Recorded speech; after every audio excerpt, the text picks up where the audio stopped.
আসসালামু আলাইকুম, Mimi's kitchen আপনাদের সবাইকে স্বাগতম।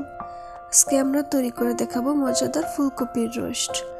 ফুলকপির রোস্ট তৈরি করার জন্য এখানে একটি পাত্রে কিছুটা পানি নিয়ে নিয়েছি। তারপর ফুলকপিগুলো দিয়ে দিব। ঢাকনা দিয়ে ঢেকে কিছুটা ভাপিয়ে নিব যাতে কাঁচা গন্ধটা চলে যায়।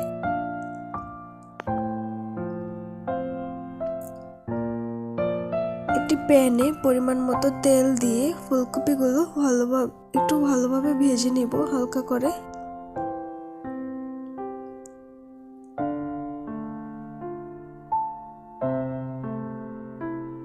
তারপর ফুলকপিগুলো নামিয়ে পরিমাণ মতো তেল দিয়ে দিব পেঁয়াজ কুচি।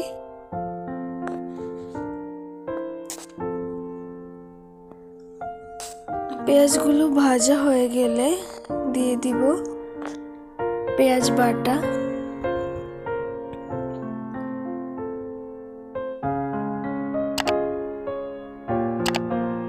তারপর দিয়ে দিব আদা রসুন বাটা। এখন একটু পানি দিয়ে মশলাটাকে কষিয়ে নিব। কিছুটা পরিমাণ মতো লবণ দিয়ে দিব।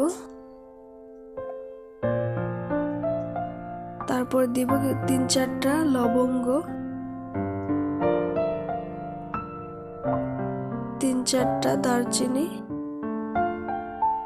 4-5টা এলাচ। একটু ফাটিয়ে নিব যাতে সুঘ্রাণটা বেরিয়ে আসে।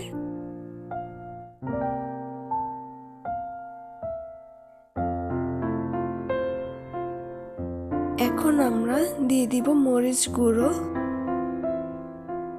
দিয়ে দিব ধনিয়া গুঁড়ো। তারপর মশলাটাকে ভালোভাবে কষিয়ে এখন আমরা ফুলকপিগুলো দিয়ে দিব।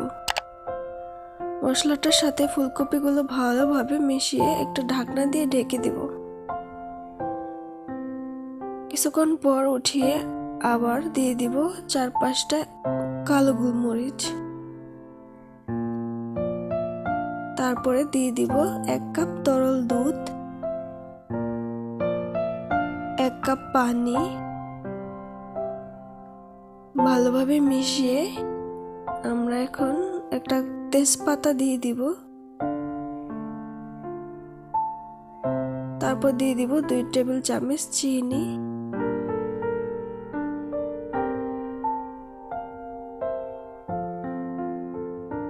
কিছুক্ষণ রান্না করে নিব। একটা ঢাকনা দিয়ে ঢেকে দিব যাতে ফুলকপিগুলো ভালোভাবে সিদ্ধ হয়ে যায়। কিছুক্ষণ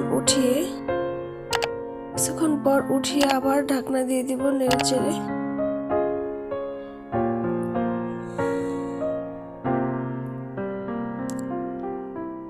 মশলাটা একটু টেনে আসলে এখন দিয়ে দিব 2টা বিস্কিট গুঁড়ো, টোস্ট বিস্কিটের গুঁড়ো। এখন আমরা দেখে নেব ফুলকপিগুলো সিদ্ধ হয়েছে কিনা। কিছুটা গ্রেভি ঘন হয়ে আসলে আমরা দেখে নেব আবার ফুলকপিগুলো সিদ্ধ হয়েছে কিনা। তারপরে আমরা ফুলকপিটা নামিয়ে নিব।